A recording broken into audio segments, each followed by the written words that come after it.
In the remote countryside, hidden by thick ancient forests, stood Blackwood Manor. The once grand estate had fallen into disrepair, its Gothic architecture overgrown with ivy and shrouded in an eerie silence. Locals spoke in hushed tones about the mansion, warning all to stay away, especially at night. Laura, a young journalist with a penchant for investigating the paranormal, arrived in the nearby village. Driven by a desire to uncover the truth, she decided to spend a weekend at the manor. Despite the villagers' warnings of ghostly apparitions and a deadly curse, Laura dismissed their tales as mere superstition. As she drove up the fog-covered road, the air grew colder, and a sense of unease settled in her stomach. The mansion loomed before her, its dark windows like empty eyes watching her every move.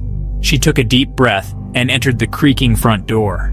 Inside, the air was thick with dust and decay. The once opulent furnishings were now tattered and covered in cobwebs. Determined to document any paranormal activity, Laura set up her camera equipment. As night fell, the atmosphere grew oppressive. Suddenly, a loud thud echoed through the halls.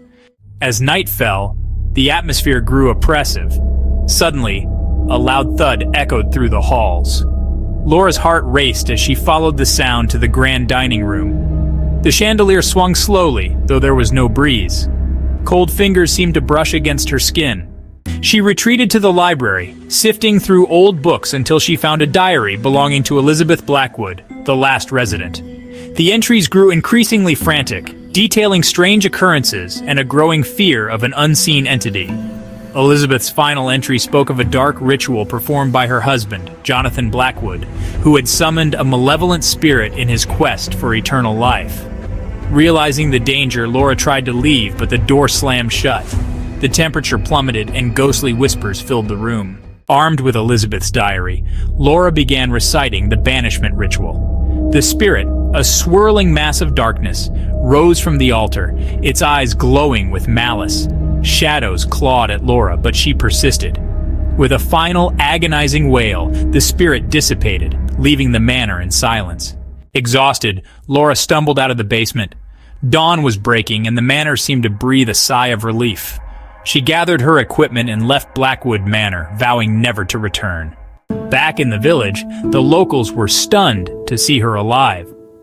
Laura shared her findings, and the village finally understood the true horror of Blackwood Manor. The mansion was eventually demolished, its cursed grounds left to nature's reclamation. Laura's experience at Blackwood Manor remained with her forever, a haunting reminder of the thin veil between the living and the dead, and the dark secrets some places hold.